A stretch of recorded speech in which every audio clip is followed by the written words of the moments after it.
Shalom. Ibrani pasal 3 ayat 1 itu adalah satu-satunya teks dalam perjanjian baru yang menyebut Yesus sebagai rasul. Apa maknanya rasul?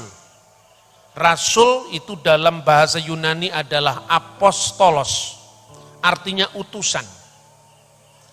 Dan kata apostolos ini merupakan terjemahan dari bahasa Ibrani saliyah atau bahasa Aram seliha.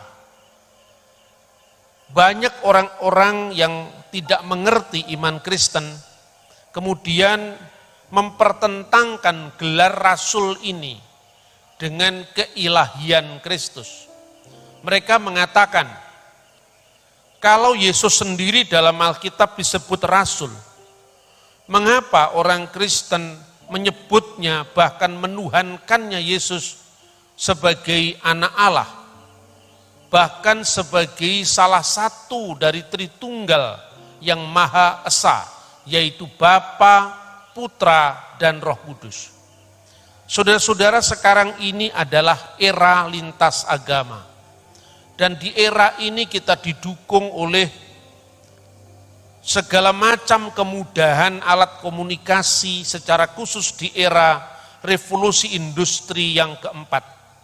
Oleh karena itu, apa yang dahulu tidak mungkin kita capai, sekarang hanya dalam detik Anda bisa browsing atau Anda bisa googling di alat kita ini, di HP kita masing-masing ini, dengan hanya modal uang pulsa 50 atau 100 ribu, Anda bisa menjelajah dunia untuk mengunjungi perpustakaan besar dunia yang salah satunya menyimpan teks-teks asli kitab suci. Oleh karena itu, era ini tidak bisa lagi kita memaksakan paradigma kita untuk menilai orang lain. Begitu juga tidak mungkin kita dinilai dari paradigma orang atau agama lain. Yang pertama-tama ditekankan bahwa sumber kesalahpahaman antar agama-agama di Indonesia atau di seluruh dunia itu apabila kita mengukur orang lain dari sudut pandang kita. Kita pun juga tidak perlu mengintervensi tafsiran atau kitab suci dari agama orang lain.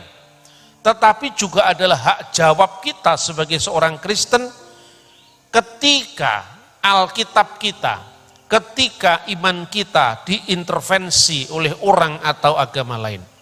Salah satu contoh yang saya sampaikan adalah tentang gelar rasul ini. Saudara-saudara, kita tahu bahwa sebenarnya Islam itu sangat menghormati Isa Al-Masih yang disebut sebagai Yesus Kristus dalam bahasa Yunani. Tetapi perspektif Islam, perspektif Yahudi, perspektif Kristen tentang satu peristilahan itu berbeda satu sama lain, meskipun kadang-kadang memakai istilah yang sama. Lebih-lebih karena baik orang Yahudi, Kristen di satu pihak dan orang Muslim itu memiliki sumber kebudayaan yang sama, yaitu kebudayaan Timur Tengah. Nah, oleh karena itu di dalam Yahudi ada istilah nabi, dalam Islam ada istilah nabi, dalam Kristen ada istilah nabi. Dalam Islam ada istilah Injil, dalam Kristen pun ada istilah Injil. Justru karena kesamaan-kesamaan istilah itu, makanya orang mencoba memahami istilah yang sama dari perspektifnya. Seperti kata rasul tadi, saudara-saudara. Berbeda misalnya hubungan antara orang Kristen dan orang Hindu, atau orang Kristen dan orang Buddha, atau orang Kristen dengan orang Konghucu. Karena agama-agama ini tidak mirip satu sama lain, maka di sana tidak ada tabrakan terminologi. Karena dalam Konghucu tidak ada istilah rasul, di dalam Buddha tidak ada istilah rasul atau nabi, yang ada misalnya Buddha atau Sakyamuni.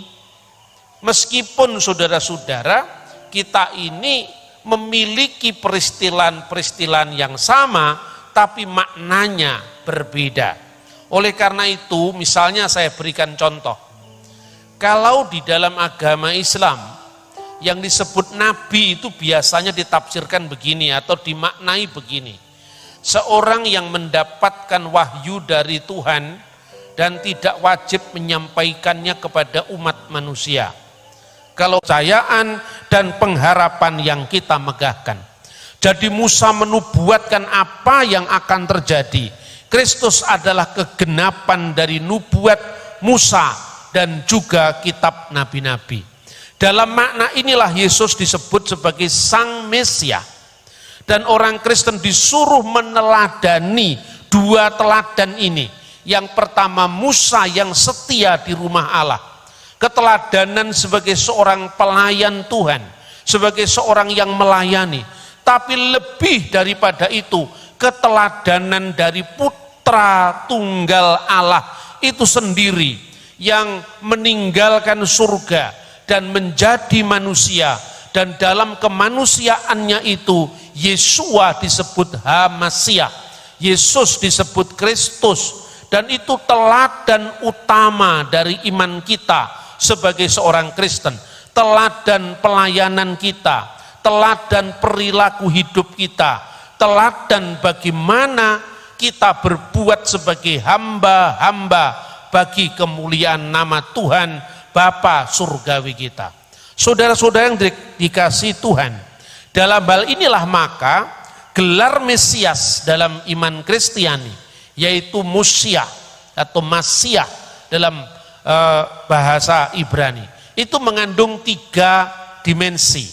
Yang pertama nabi, kedua imam, dan ketiga raja. Dan semuanya ini disebutkan dalam Alkitab. Misalnya Mesias sebagai nabi. Di dalam kitab Ulangan pasal 18 ayat 15 disebutkan, Nabi Miherbeka Meaheka Kamoni Yakim Adonai Eloheka Alautismaun.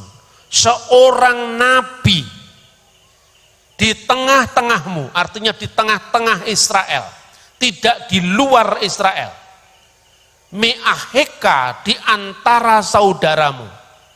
Kamuni yang seperti aku, seperti Musa.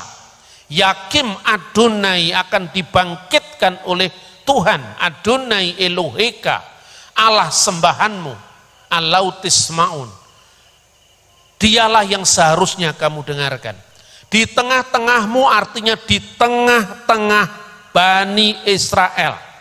Tidak di luar Israel. Karena ada banyak orang yang menyalahpahami nubuat ini. Katanya nabi ini bukan nabi dari kalangan Israel, karena saudara Israel yang diidentikan dengan Iska itu adalah Ismail. Maka nabi ini di antara saudaramu berarti saudaranya Iska, yaitu keturunan Ismail. Ini tafsiran yang tidak berdasar. Mengapa? Karena yang disebut Israel itu bukan Ishak, tapi Yakub. Dan Bani Israel itu memiliki 12 saudara.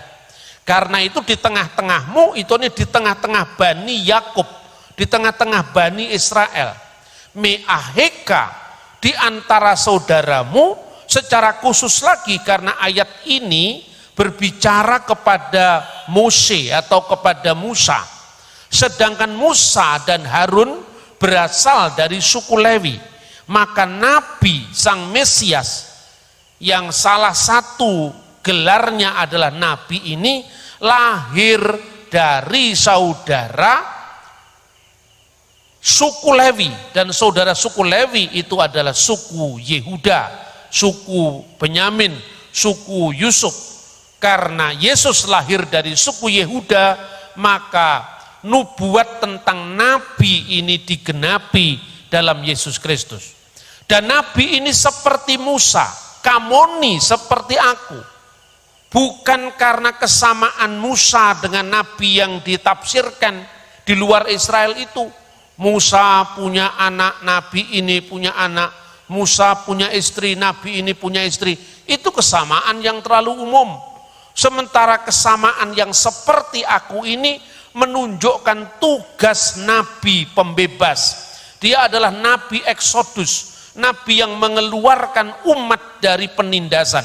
Kalau Musa mengeluarkan umat dari penindasan di tanah Mesir, maka Kristus mengeluarkan seluruh bene Adam, seluruh umat manusia dari perbudakan dosa-dosa. Dan di dalam kitab suci, apa yang menjadi puncak dari karya Yesus itu, yaitu kebangkitannya dari orang mati, juga disebut Paskah. Seperti orang Yahudi juga menyebut pembebasan dari tanah Mesir sebagai Paskah. Paskah artinya Passover, dilewati. Dilewati oleh apa, saudara-saudara? Dilewati oleh kematian. Maka di dalam Alkitab, ya di dalam kitab Taurat itu, secara khusus kitab Keluaran, ungkapan Pesah itu pertama dijumpai. Ketika Tuhan mengatakan waktu terjadinya tulah ke-10, yaitu anak-anak sulung mati. Tuhan berfirman di sana, Veraiti et hadam, dan apabila aku melihat tanda darah itu, uvesahti, maka aku akan lewat, akan pesah alaihem, di antara mereka. Maka rumah-rumah yang ada tanda darah anak domba, maut melewati rumah itu dan orang terbebas dari kematian. Sama seperti itu pula nabi yang akan datang, bahwa siapa yang percaya kepadanya tidak binasa melainkan memperoleh hidup yang kekal. Itulah makna gelar Mesias sebagai nabi.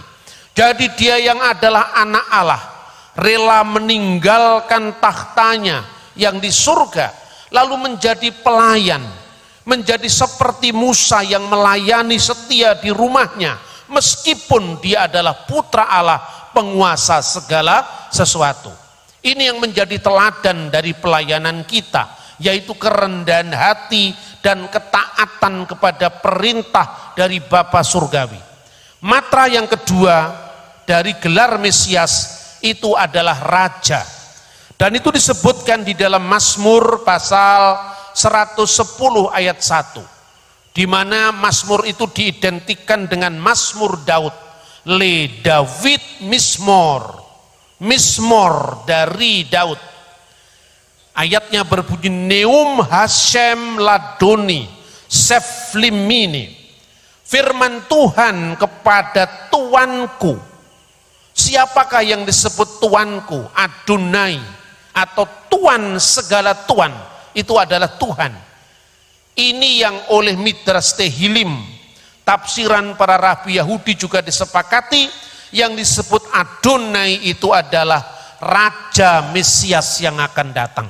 Sekalipun orang Yahudi tidak menerima Kristus sebagai Mesias, tetapi harapan Mesiasnya ke depan sama, bahwa Mesias akan digelari Adonai atau My Lord. Duduklah kamu di sebelah kananku. Artinya apa? Di dalam bait suci di zaman Raja Daud, saudara-saudara, ada 3 ruangan. Yang pertama ruangan Maha Kudus, kedua adalah ruangan kudus, dan yang ketiga adalah halaman. Di ruangan Maha Kudus itulah sebelah kanannya takhta Daud. Jadi artinya ini Mazmur kerajaan. Maka dikatakan Seflimini, duduklah di sebelah kananku. Artinya duduk di sebelah kanan ruang Maha Kudus itu adalah takhta Daud. Karena Mazmur kerajaan itu berbicara keturunan Daud yang nanti akan menjadi raja segala raja.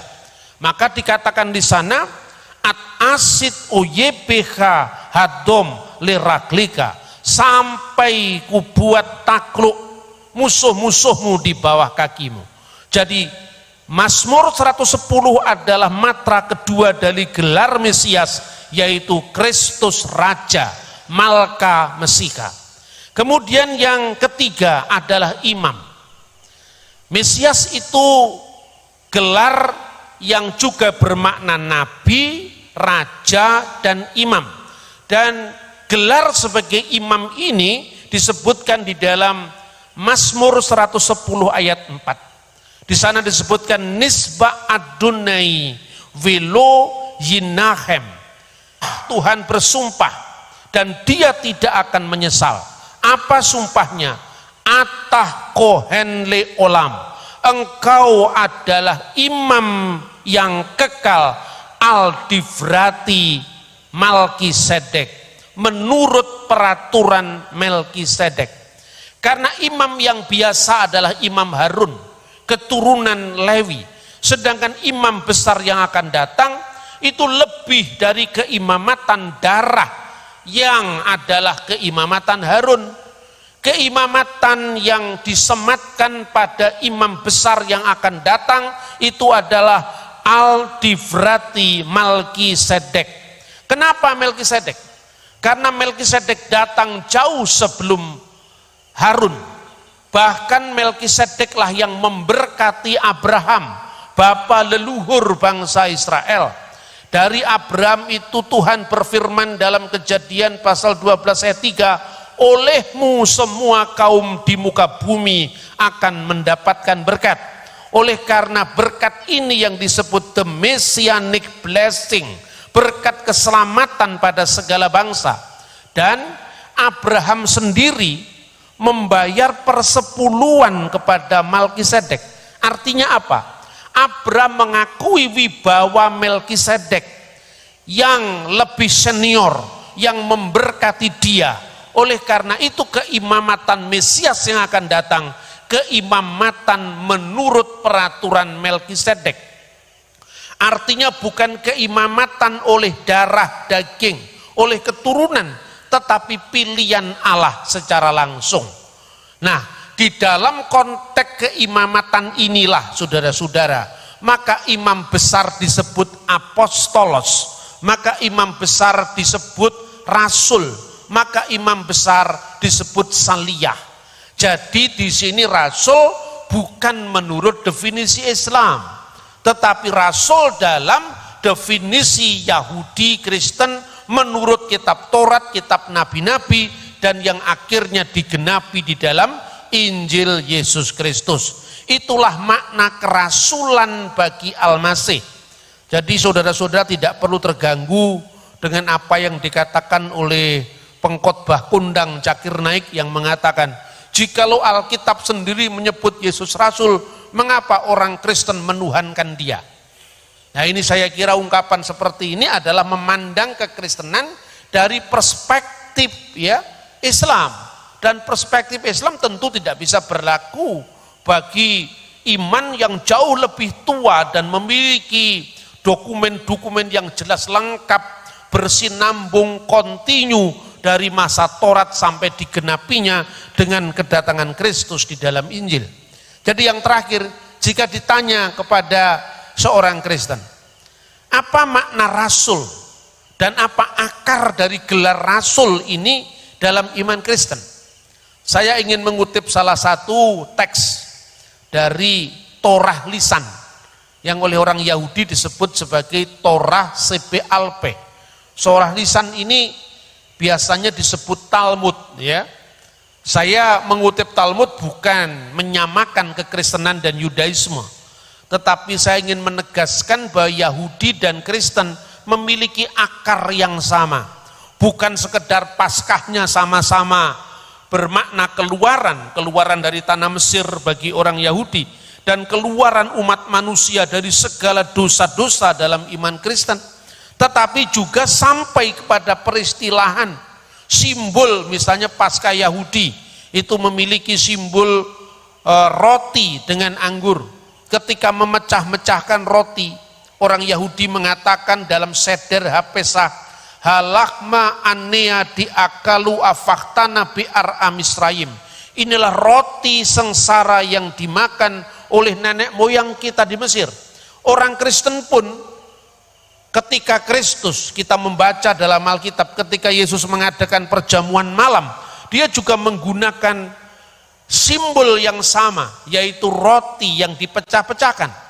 Tetapi Yesus tidak pernah mengatakan inilah roti sengsara yang dimakan oleh nenek moyang kita di Mesir, tapi dia mengatakan inilah tubuhku yang dipecah-pecahkan.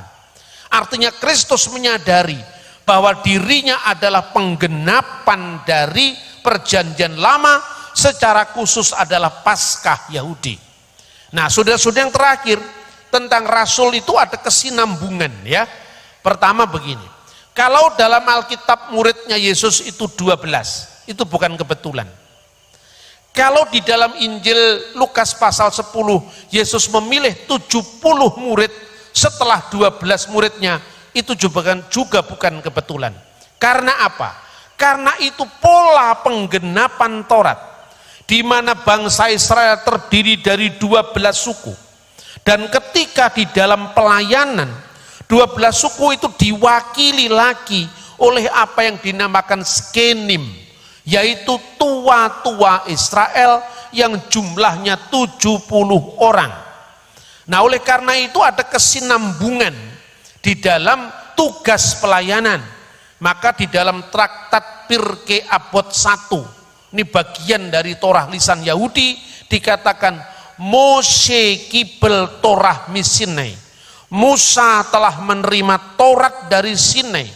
Umis sarah li Yosua, lalu memberikannya kepada Yosua.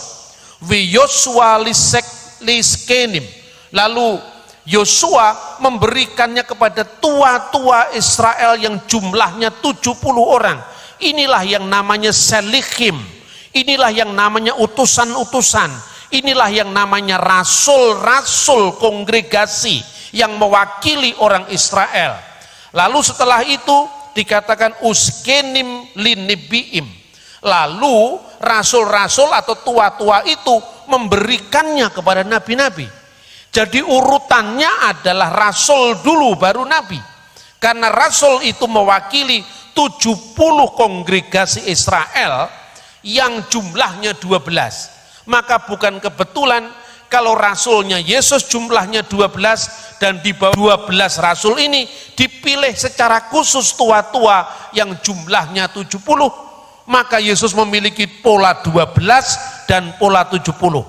Kalau nabi-nabi dalam perjanjian lama itu menubuatkan peristiwa yang akan datang, seperti Musa juga berbicara tentang yang kemudian akan terjadi, maka Kristus adalah penggenapan dari apa yang ditunggu-tunggu oleh era perjanjian lama. Karena itu saudara-saudara, tema ini menjadi sangat penting lagi dan menjadi nantinya pola dalam peribadatan Yahudi, pola di dalam hukum Yahudi.